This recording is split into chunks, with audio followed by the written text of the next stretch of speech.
আসসালামু আলাইকুম বন্ধুরা, কেমন আছেন সবাই? আলহামদুলিল্লাহ, আল্লাহর রহমতে আমরা ভালো আছি সবাই। এই তো ছোট আম্মু আর আমি প্রতিদিনকার মতো রান্না বান্না করার জন্য চলে এসেছি। আজকে ইলিশ মাছ দিয়ে কচু দিয়ে ভেজে ভুনা করব, আর ছোট আব্বুর জন্য ডিম দিয়ে আলু ভেজে ভুনা করব, আর এমনি বেগুন শুধু ভাজি করব, আর ইলিশ মাছের মাথা দিয়ে কচু শাক রান্না করব। এই হচ্ছে আজকে আমাদের রান্না বান্না।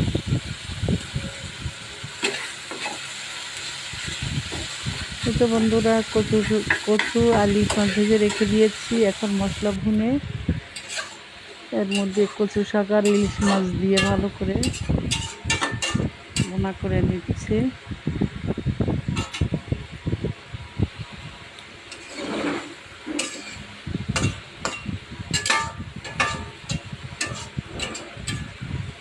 আমাদের ইলিশ মাছ আর কচু ডান।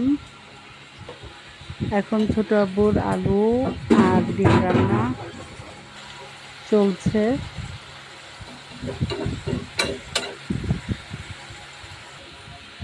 এতে বন্ধুরা, ছোট আব্বুর ডিম রান্না কমপ্লিট। এবার কচু শাকের জন্য একবারে কাঁচা বাগার দিয়ে দেবো। পেঁয়াজ আর রসুন দিয়ে ভালো করে ভেজে কচু শাক দিয়ে দিয়েছি। এবার ঢেকে দেবো।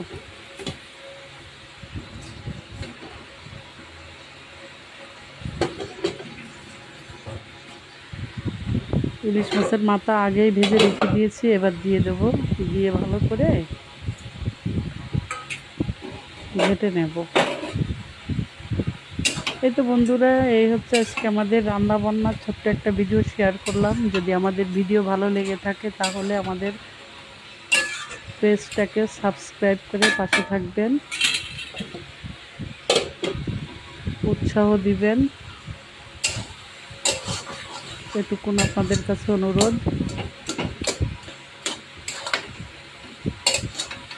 কচু শাকও আমাদের প্রায় শেষের পথে, এই পাকে বিদায় নিয়ে নিই। রান্না হতে হতে সবাই ভালো থাকবেন, সুস্থ থাকবেন, আমাদের জন্য দোয়া করবেন। দেখা হবে, কথা হবে পরবর্তী ভিডিওতে। সেই পর্যন্ত আল্লাহ হাফেজ।